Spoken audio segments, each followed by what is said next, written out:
दोस्तों, जब मंदिर की बात आती है तो भारत सबसे आगे रहता है। लेकिन आज हम ऐसे 3 रहस्यमय मंदिरों की बात करेंगे जो भारत में नहीं बल्कि विदेशों में स्थित है। जिस मंदिरों में सिर झुकाने से पहले दिमाग सवालों से भर जाता है।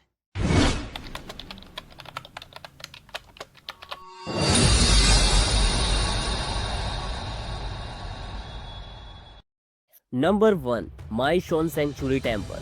गहरे जंगलों में छुपा एक मंदिर जिसका हर पत्थर सदियों पुरानी कहानियां कहता है। एक सभ्यता जो अचानक गायब हो गई और मंदिर जो आज भी खंडरों में रहस्यमय ताकत समेटे खड़ा है। यह मंदिर सिर्फ पत्थरों का ढांचा नहीं बल्कि एक गुप्त इतिहास की किताब है जिसके पन्ने आज तक कोई पूरी तरह नहीं पढ़ पाया, क्योंकि इस मंदिर के निर्माण की तकनीक से लेकर इसके रहस्यमय विनाश तक हर चीज एक अबूझ पहेली बनी हुई है। कहा जाता है कि जो लोग यहाँ जाते हैं वे अजीबोगरीब ऊर्जा को महसूस करते हैं। कुछ को यहाँ मंत्रों की गूंज सुनाई देती है, कुछ को लगता है जैसे कोई अदृश्य शक्ति इन्हें देख रही हो। आखिर क्या रहस्य छुपा है इन खंडरों में? क्या यह सिर्फ एक प्राचीन मंदिर है या फिर इसके नीचे कोई गुप्त खजाना दफन है? यह सब जानने के लिए इस वीडियो को अंत तक जरूर देंगे, क्योंकि हम आपको इस मंदिर से जुड़े वो रहस्य बताएंगे जिन्हें सुनकर आपकी रूह कांप जाएगी। माईसोन सेंचुरी एक खोई हुई सभ्यता का आखिरी निशान है। माईसोन सेंचुरी वियतनाम के व्यांग नाम प्रांत में स्थित है, लेकिन यह मंदिर कोई आम मंदिर नहीं है। इसका निर्माण 1500 साल पहले 4वीं से 14वीं शताब्दी के बीच चंपा साम्राज्य ने करवाया था। इस मंदिर को भगवान शिव को समर्पित किया गया था। इसे कभी चंपा राजाओं का सबसे पवित्र स्थान माना जाता था, जहाँ विशेष अनुष्ठान होते थे। लेकिन फिर अचानक चंपा साम्राज्य का पतन हुआ, मंदिर वीरान हो गए और सदियों तक यह मंदिर जंगलों में छुपा रहा। ऐसा क्या हुआ कि भव्य साम्राज्य मिट्टी में मिल गया?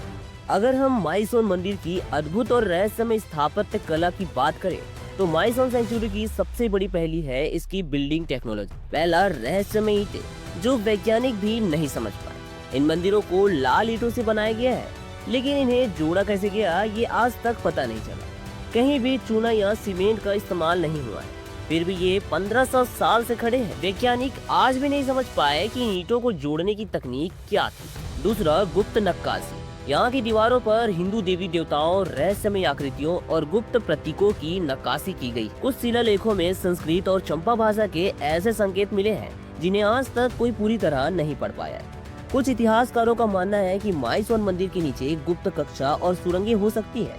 कहा जाता है कि इन सुरंगों में अब भी कोई प्राचीन खजाना छुपा हो सकता है। चंपा के राजा और संत यहाँ विशेष तांत्रिक अनुष्ठान करते थे। कहा जाता है कि यहाँ दिव्य शक्तियाँ जागृत की जाती थी। कुछ लोग दावा करते हैं कि यहाँ किया गया कोई गुप्त तंत्र साधना अनुष्ठान ही इस सभ्यता के नष्ट होने का कारण बना। क्या माईसोन के खंडरों में अब भी कोई शक्ति मौजूद है? कहा जाता है कि माईसोन मंदिरों के नीचे गुप्त खजाना छुपा है। क्या यह खजाना किसी को मिलेगा या फिर यहाँ हमेशा के लिए एक रहस्य बना रहेगा? आज माईसोन सेंचुरी विश्व धरोहर का हिस्सा है, लेकिन जो लोग यहाँ आते हैं वे अजीब चीजें महसूस करते हैं। कुछ कहते हैं कि रात के समय यहाँ मंत्रों की गूंज सुनाई देती है। क्या यह सिर्फ एक भ्रम है या फिर सच में यहाँ कुछ रहस्यमय ताकतें मौजूद है? क्या यह सिर्फ एक मंदिर का खंडर है या फिर इसके पत्थरों में कोई छिपी हुई शक्ति अब भी मौजूद है? नंबर 2, समुद्र की लहरों के बीचों बीच बना एक अद्भुत मंदिर, जहाँ सूरज ढलते ही रहस्य और दिव्यता का समावेश हो जाता है। जहाँ हजारों श्रद्धालु आते हैं, लेकिन कुछ ऐसे रहस्य हैं जो आज भी अनसुलझे हैं। क्या सच में इस मंदिर की रक्षा नाग करते हैं? क्या यहाँ के जल में चमत्कारिक शक्ति है? क्या इस मंदिर का संबंध पराशक्तियों से है? हम बात कर रहे हैं तन्हा लोट मंदिर की, जहाँ का हर पत्थर, हर लहर और हर कहानी एक गूढ़ रहस्य समेटे हुए है। यह कहानी शुरू होती है 16वीं शताब्दी में, जब हिंदू संत नियार्थ इस स्थान पर पहुंचे। कहा जाता है कि वे बाली द्वीप पर हिंदू धर्म के प्रचार के लिए आए थे। जब उन्होंने इस स्थान को देखा तो उन्हें यहाँ बेहद दिव्य और शक्तिशाली महसूस हुआ। उन्होंने इस चट्टान पर ध्यान किया और फिर यहाँ एक मंदिर बनाने का निर्णय लिया। लेकिन क्या यह सिर्फ एक साधारण मंदिर था या फिर इस स्थान पर पहले से ही कोई गूढ़ शक्ति मौजूद थी? लोक कथाओं के अनुसार इस मंदिर की चट्टान समुद्र से अपने आप निकली थी। लेकिन क्या यह सच था?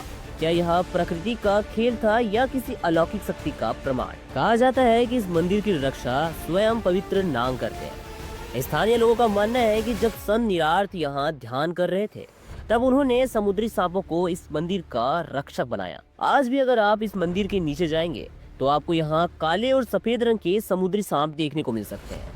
और हैरानी की बात यह है कि ये सांप जहरीले होते हुए भी किसी को नुकसान नहीं पहुंचाते। कुछ लोगों का मानना है कि ये सांप देवताओं के आशीर्वाद से यहाँ के रक्षक बने हुए हैं, लेकिन क्या यह सिर्फ एक लोक कथा है या फिर वाकई में इस मंदिर की कोई अलौकिक शक्ति है? यही नहीं, मंदिर के पास एक और रहस्यमय चीजें हैं, एक गुप्त जल स्रोत जिसे लोग पवित्र जल मानते हैं। अब सोचने वाली बात यह है कि यह जल स्रोत समुद्र के ठीक बीचों बीच स्थित है, लेकिन इसका पानी मीठा है। यह कैसे संभव है? विज्ञान के अनुसार समुद्री पानी हमेशा खारा होता है, लेकिन यह स्रोत मानो किसी चमत्कार से बना हो। श्रद्धालुओं का मानना है कि यह पानी शरीर और आत्मा को शुद्ध करता है और इसे पीने से कई बीमारियां दूर हो जाती हैं। परंतु क्या यह सिर्फ आस्था है या इस जल में वाकई कोई दैवीय शक्ति छिपी हुई है? नंबर 3, अंगोर वाट, एक खोया हुआ शहर, देवताओं की नगरी या कुछ और? क्या आपने कभी सोचा है कि धरती पर एक ऐसा मंदिर मौजूद हो सकता है जो समय, इतिहास और विज्ञान तीनों को चुनौती दे सकता है? एक मंदिर जो सिर्फ पूजा के लिए नहीं बल्कि ऐसे गूढ़ रहस्यों को समेटे हुए है जिसे आज तक कोई पूरी तरह समझ नहीं पाया। अंगोर वाट कंबोडिया के घने जंगलों में स्थित यह मंदिर अपनी मान्यता से जितना चकित करता है, उतना ही इसके रहस्यमय पहलू हमें अचंभित कर देते हैं। इसे धरती पर मौजूद स्वर्ग कहा जाता है, लेकिन क्या यह सच में देवताओं का नगर था या फिर इसका निर्माण किसी और शक्ति के प्रभाव में हुआ था? यह मंदिर क्यों बना? यह मंदिर किसे समर्पित है? और सबसे बड़ा सवाल, इतनी विशाल सभ्यता अचानक क्यों गायब हो गई? आज हम इन सभी रहस्यों को खोलने की कोशिश करेंगे, लेकिन चेतावनी है, अंगोर वाट जितना दिखाई देता है उससे कहीं अधिक गहरा और रहस्यमय है। अंगकोर वाट की रहस्यमय शुरुआत 12वीं शताब्दी में खमेर साम्राज्य के महान राजा सूर्यवर्मन द्वितीय ने इस मंदिर का निर्माण करवाया। कहा जाता है कि यह मंदिर भगवान विष्णु को समर्पित था, लेकिन इसकी बनावट और दिशा किसी पारंपरिक हिंदू मंदिर से बिल्कुल अलग है। यह मंदिर पश्चिम दिशा की ओर मुख किए हुए है, जो हिंदू धर्म में मृत्यु और परलोक का प्रतीक मानी जाती है। मंदिर के चारों ओर विशाल खाइयां हैं, जिनमें कभी पानी भरा रहता था। कहा जाता है कि यह जलराशि मंदिर को नकारात्मक ऊर्जाओं से बचाती थी। लेकिन क्या यह सच में सिर्फ एक सुरक्षा कवच है या फिर इस मंदिर में कई शक्तियां थी जिसे बाहर की दुनिया से अलग रखने की कोशिश की गई? मंदिर का निर्माण इस तरह किया गया है कि यह माउंट मेरू देवताओं के पौराणिक निवास की प्रतिकृति प्रतीत होता है, लेकिन यह सिर्फ एक संयोग था या फिर खमेर साम्राज्य के राजाओं को कोई गूढ़ ज्ञान था जिससे वे देवताओं का एक वास्तविक निवास धरती पर बनाना चाहते थे? अंगकोर वाट का निर्माण जिस तरह से किया गया है वह किसी साधारण वास्तुकला का परिणाम नहीं हो सकता। इस पूरे परिसर को एक ऐसी गणितीय और खगोलीय संरचना के आधार पर बनाया गया है जो आधुनिक विज्ञान को भी चुनौती देती है। वैज्ञानिकों और पुरातात्विदों ने इस मंदिर के नीचे गुप्त कक्षों और सुरंगों की खोज की है। इन सुरंगों का उपयोग क्यों किया जाता था? क्या यह कोई भूमिगत सभ्यता से जुड़ा था? कुछ मान्यताओं के अनुसार इन गुप्त कक्षों में खमेर साम्राज्य के सबसे गूढ़ रहस्य छिपे हुए थे। क्या उनमें खजाना था या फिर कुछ ऐसा जिसे दुनिया से छिपाना जरूरी था? इस मंदिर की दीवारों पर जो नक्काशियां बनी है वे सिर्फ कहानियां नहीं बल्कि एक रहस्य कोड हो सकता है। रामायण, महाभारत और समुद्र मंथन की कथा इस मंदिर की दीवारों पर उकेरी गई, लेकिन इन कहानियों को ऐसे चित्रित किया गया है कि इनमें छिपे खगोलीय संकेत और ब्रह्मांड के रहस्य समझ में आते हैं। वैज्ञानिकों का मानना है कि हो सकता है यह मंदिर सिर्फ एक धार्मिक स्थल न होकर ब्रह्मांड के रहस्यों को समझने की एक कुंजी हो। कई शोधकर्ता का मानना है कि अंगकोर वाट सिर्फ एक मंदिर नहीं बल्कि एक शक्ति केंद्र था। क्या यहाँ किसी प्रकार की रहस्यमय ऊर्जा उत्पन्न की जाती थी?